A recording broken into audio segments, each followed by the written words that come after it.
3 weeks ago, Jensen Huang stood at the Financial Times AI Summit in London and said something that sent shockwaves through Silicon Valley.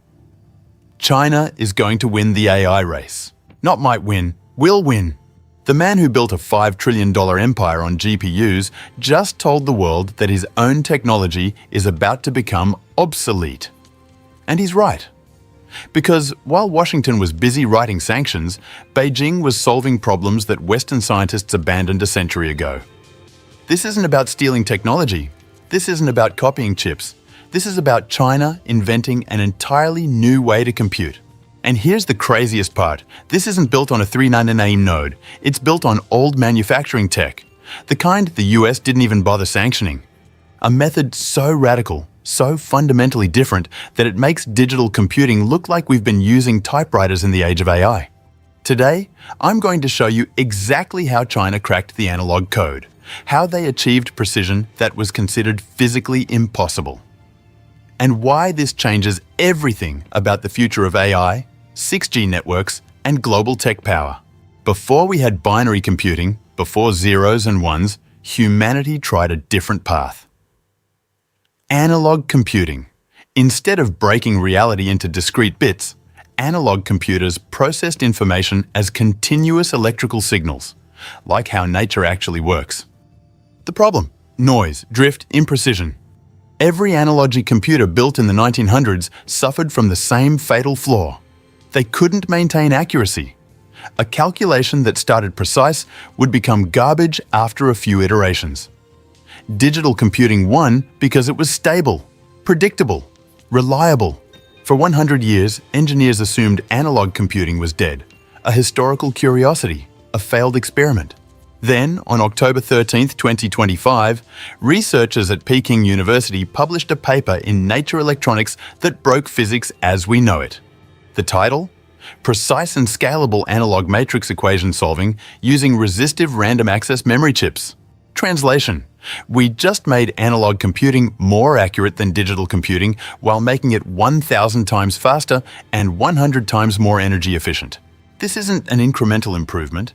This is reinventing the entire foundation of how computers work. Let me explain what they built, because this is genuinely mind-blowing.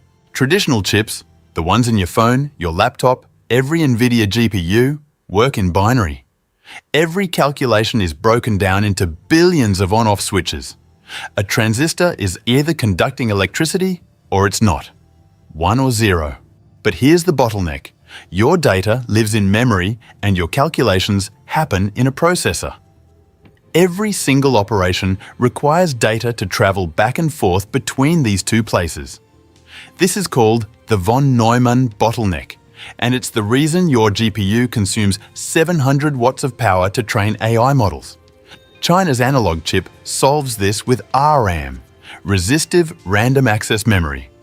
Instead of storing data in one place and processing it in another, RAM does both in the same physical location. Imagine if your fridge and stove were the same device. Food goes in raw and comes out cooked without moving an inch. That's what in-memory computing does. But here's where it gets insane. Instead of binary, 1 or 0, RAM stores data as resistance levels. A single memory cell can hold not just 2 states, but hundreds of different resistance values. It's like having a dimmer switch instead of a light switch. When you run a calculation, electrical current flows through these cells. The resistance determines how much current passes through. And because you can precisely tune each cell's resistance, you can perform massively parallel computations, all happening simultaneously in the same hardware where the data is stored. The result? The researchers achieved what they call 5 orders of magnitude improvement in analog precision. That's 100,000 times more accurate than any analog computer in history. So how does this compare to NVIDIA's best? The Peking University team tested their chip on matrix equation solving, the foundation of AI training, signal processing, and scientific computing. 1,000 times higher throughput than an NVIDIA H100. 100 times better energy efficiency. Accuracy equivalent to 24-bit fixed-point digital systems. These are early lab benchmarks. Real-world performance will vary, But even a fraction of that improvement is enough to reshape AI hardware forever. And unlike experimental chips that live forever in research labs, this chip was manufactured using commercial production processes, meaning it can be mass-produced today. Now here's where this story gets really interesting. US chip sanctions were supposed to cripple China's AI ambitions. Since 2022, Washington has banned the export of advanced GPUs to China. No H100s, no A100s. The goal was simple: starve China of the computational power needed for cutting-edge AI. But Jensen Huang warned this would backfire, and he was right. In November 2025, at the Financial Times Summit, he said, "China is going to win the AI race because of lower energy costs and looser regulations." He criticized Western cynicism and warned that cutting off China's access to NVIDIA chips would only accelerate their domestic innovation. The data proves him right. Research published in 2025 shows that US sanctions stimulate innovation in Chinese companies. After being placed on the US entity list, Chinese tech firms receive increased government subsidies, attract more investment, and double down on R&D. Huawei is the perfect example. After US export controls, they developed their own operating system, built their own chips, and actually increased their global market share in telecom infrastructure. The sanctions didn't kill Chinese innovation. They redirected it into entirely new computing paradigms that don't rely on Western technology at all. Real quick, if you're following the chip wars and want to understand what's really happening behind the headlines, hit that subscribe button. We're the only channel connecting deep tech breakthroughs with geopolitical strategy. New videos every week breaking down the technologies that will define the next decade. Alright, back to the story. So what can you actually do with an analog chip that's 1,000 times faster than a GPU? Application 1.1. 6G networks.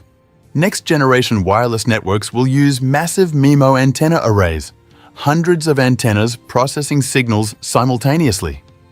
The math required for this is insane. Current digital processors can't keep up in real time. Analog RAM chips can handle massive scale signal detection with ultra-low power, enabling true 6G base stations that don't require entire power plants to operate. Application 2. AI training. Training large language models like GPT requires enormous matrix multiplications. This is exactly what analog chips excel at. The Peking University researchers specifically optimized their design for second-order optimization algorithms, the cutting edge of AI training. Imagine training the next GPT model in days instead of months, using 100 times less electricity. That's what analog computing enables. Application 3. Edge computing. Here's the game changer. Because these chips use so little power, you can run AI inference and training directly on devices. Your smartphone, your car, medical wearables, drones, no cloud connection needed, no data leaving your device. Fully autonomous AI that learns and adapts locally. And China isn't waiting. ChipX, a company that has developed a photonic chip, is already producing 12,000 wafers per year. Their technology is deployed in aerospace, biomedicine, and finance. This analog RAM breakthrough is following the same path. The research is done. The manufacturing process is proven. Now it's a race to scale. But there's a deeper story here that nobody's talking about. The AI race is actually an energy race. Jensen Huang said China will win because of energy costs and subsidies. Let me show you what he means. In the US, electricity prices are surging. AI data centers are straining the grid. Energy is becoming the bottleneck for AI development. Meanwhile, China is offering massive power subsidies to tech companies, cutting energy costs by up to 50%. They're building AI-ready power infrastructure at a pace no other nation can match. The result? Chinese tech companies can train AI models with subsidized electricity, but only if they use domestic chips. Today's AI runs on GPUs that burn a small city's worth of electricity.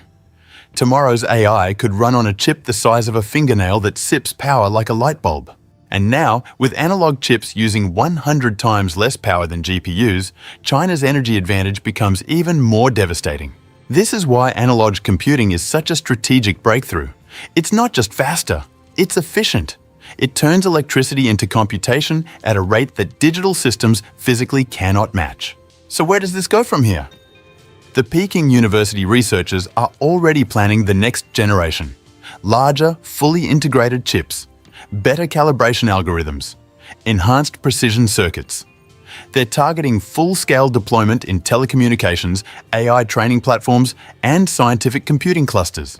But here's the question that should terrify Silicon Valley. Can Western chip companies catch up? The honest answer? They're not even trying. While China solved a century-old problem in analog computing, US companies are still iterating on digital architectures that hit fundamental physical limits years ago. NVIDIA's roadmap is more transistors, bigger GPUs, higher power consumption. Intel is struggling with 18A node manufacturing. AMD is playing catch-up. Nobody in the West is pursuing radical new computing paradigms like analog or photonic systems at scale. We're watching a fundamental divergence in technological philosophy. The West is optimizing yesterday's technology. China is inventing tomorrow's. And the gap is widening fast. This is the moment historians will point to. October 2025. When China proved that analog computing, written off as impossible for 100 years, is not only possible, but superior to the digital systems that defined the last 5 decades. The GPU era is ending. Not because GPUs became obsolete, they're still essential for graphics and certain parallel tasks, but for the computational heart of AI, for the massive matrix operations that power every neural network, analog and photonic architectures are the future. Jensen Huang saw it coming. He warned Washington. He told them that sanctions would backfire, that China would innovate around restrictions, that the real race was for energy and developers, not just silicon. Nobody listened. And now China has built chips that don't need TSMC's 3mm process, don't need ASML's EUV machines, don't need American GPU architecture. They rewrote the rules of the game. If you want to understand what happens next, how this affects TSMC, ASML, the semiconductor supply chain, and global AI leadership, you need to be subscribed to this channel. We're tracking every development in the chip wars, every breakthrough in computing, every shift in the technological balance of power. Hit subscribe, turn on notifications. Because the next decade of computing is being written right now, and the story is moving faster than mainstream media can keep up. I'm Quantum Silk Route. This is where future tech meets global power.